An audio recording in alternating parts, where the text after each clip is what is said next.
Margot Robbie was unavailable for this segment, so we upgraded to Trish Regan, world-renowned business journalist and former Goldman Sachs trader.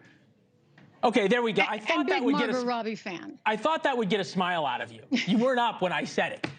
Is this sort of as morally repugnant as I'm making it out to be, or should every senator be allowed to vote against America? No, it's unbelievably bad. I mean, just the fact that these guys are allowed to trade the market the way they trade the market. I mean, Leland, this is not normal, okay? Like, if you work on Wall Street, I remember when I was at Goldman, like, they take this pretty serious, okay? So you have to fill out a whole bunch of forms, like the SEC regulates it, all that good stuff.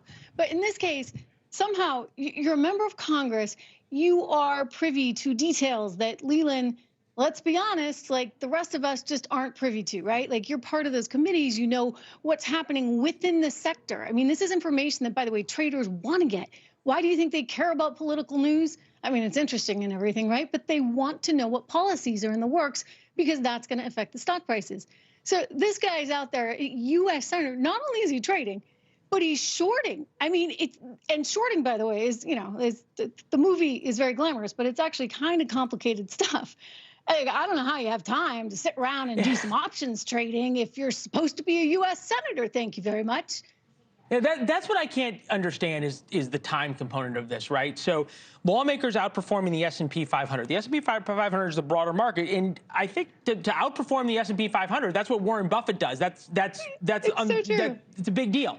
Yeah, 20% of lawmakers in their spare time. Like, on Wall Street, what they care about is outperforming the S&P.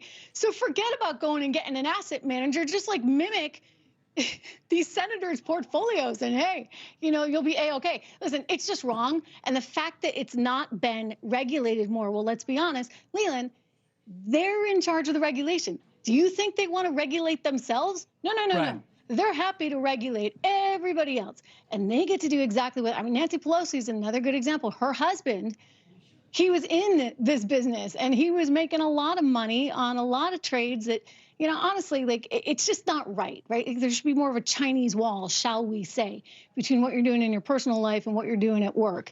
And there's way too much crossover.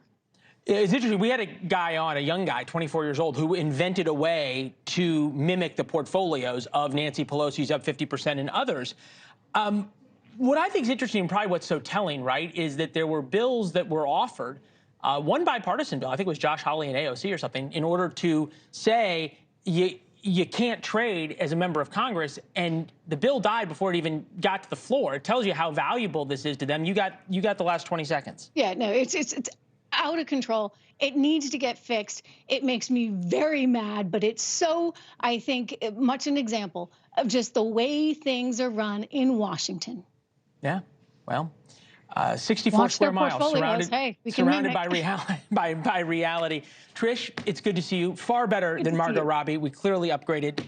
Congrats to the Bookers. Thanks for watching. Go to joinnn.com to find NewsNation on your television provider. And don't forget to click the red subscribe button below to get more of NewsNation's fact-driven, unbiased coverage.